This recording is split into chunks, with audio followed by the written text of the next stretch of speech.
Well, for us as an European Aluminium Association, it is extremely important to go to the places, to the markets where we find our members active, to get with us the information we need to engage in Brussels with the next level of policymakers, and where we need to intervene in some places or to promote the properties of our material.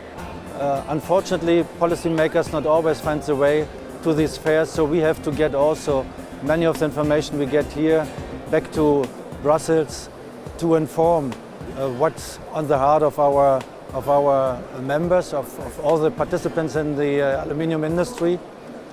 And the European aluminium industry consists of a whole value chain that we hope to keep together in Europe. That's one of our main ambitions, especially these years where we start talking about the reindustrialization of Europe. And I think the aluminium industry is one of the most advanced industries that can bring solutions to the European economy.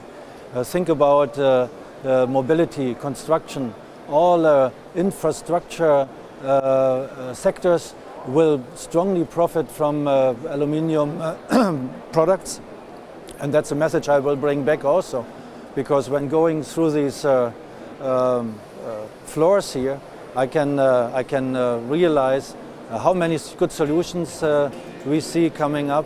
But I also try to listen to the worries of our industry, what needs to be done to have better conditions. So, in short, we try to learn as much that we can better protect the license to operate for the aluminium industry in Europe. I think yes, we have proven this. I think especially in the last year, where we have worked intensively on an analysis of where does the European aluminium industry stands today. And what we found out is that there are some boundary conditions that need urgently be changed, and we can name them very concretely. This starts with the energy questions. Any energy-related topic is, of course, of great importance for our industry. But then it ends also, or it doesn't end in the end, with recycling, keeping our recycling in Europe.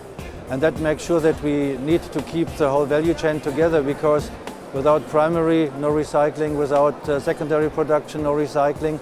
It goes all in a loop. And I think this is also the advantage. The policymakers start to understand that if you keep things together, you are also able to grow an industry, and you do not lose then the following parts that are so important, the added value when it comes to great mobility solutions, cars that get more and more aluminium inside, buildings that get energy neutral.